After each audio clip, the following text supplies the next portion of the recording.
అంతటి మహానుభావుడైన సూర్యనారాయణమూర్తికి సంజ్ఞాదేవి భార్య. మళ్ళీ అందులో చమత్కారం జరిగింది. ఆ సంజ్ఞాదేవి సూర్యుడి యొక్క తేజస్సు భరించలేకపోయింది. సంగమ కాలమునందు దంపతులు ప్రహృష్టంగా ఉంటే తప్ప తేజోవంతమైన సంతానం కలగదు. ఇంత తేజోమూర్తి అయిన సూర్యుడు సంజ్ఞాదేవి దగ్గరికి వస్తే ఒకసారి ఆవిడ తేజస్సు చూసి కన్నులు మూసుకుంది. అబ్బా, ఇంత తేజస్సా అని. ఆయన అన్నాడు, సంగమ కాలమునందు నువ్వు నన్ను చూసినప్పుడు బాధతో కళ్ళు మూసుకున్నావు. అందుకే పరమధర్మాత్ముడైనప్పటికీ కూడా ఎవరిని చూడ్డానికి లోకం భయపడి కళ్ళు మూసేసుకుంటుందో వాడు కొడుకుగా వస్తాడు. సూర్యుడి గతి కాలము యమధర్మరాజు కొడుకుగా వచ్చాడు. సంజ్ఞాదేవి యందు సూర్యుడికి పుట్టిన కొడుకే యముడు. తర్వాత విలోల అయింది ఆవిడ సంజ్ఞాదేవి. వేరొక పర్యాయం. విలోల అంటే చంచలంగా చూసింది, భయంగా కంగారుగా.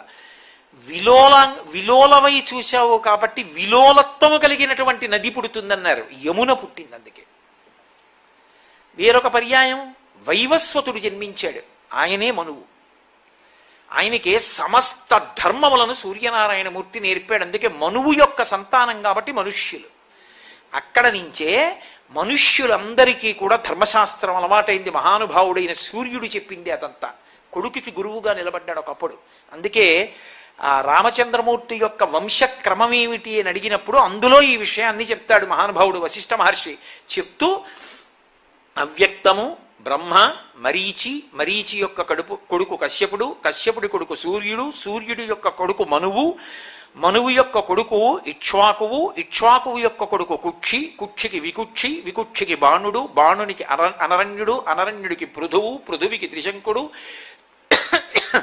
త్రిశంకువుకి దుందుమారుడు లేదా యువనాశ్వుడు, ఆయనకి మాంధాత, మాంధాతకి ధ్రువసంధి, ధ్రువసంధికి ప్రసేనజిత్, సుసంధి, ధ్రువసంధి, ప్రసేనచిత్, ధ్రువసంధికి భరతుడు, భరతునికి అసితుడు, అసితునికి సగరుడు, సగరుడికి అసమంజసుడు, అసమంజసునికి అంశుమంతుడు, అంశుమంతునికి దిలీపుడు, దిలీపునికి భగీరథుడు, భగీరథునికి కకుత్సుడు, కకుత్సునికి రఘువు, రఘువుకి ప్రవృద్ధుడు, ప్రవృద్ధునికి శంఖనుడు, శంఖనుడికి సుదర్శనుడు, సుదర్శనుడికి శీఘ్రగుడు, శీఘ్రగునికి మరువు, మరువుకి ప్రశుశ్రుకుడు, ప్రశుశ్రుకునికి అంబరీషుడు, అంబరీషునికి నహుషుడు, నహుషునికి యయాతి, యయాతికి నాభాగుడు, నాభాగునికి అజమహారాజు, అజమహారాజుకి దశరథ మహారాజు, దశరథ మహారాజుకి రామలక్ష్మణ భరత శత్రుఘ్నుడు. ఇంతమందిలో అవ్యక్తము నుండి బ్రహ్మ, బ్రహ్మపు మరీచి, మరీచికి కశ్యపుడు, కశ్యపుడికి సూర్యుడు, సూర్యుడికి మనువు.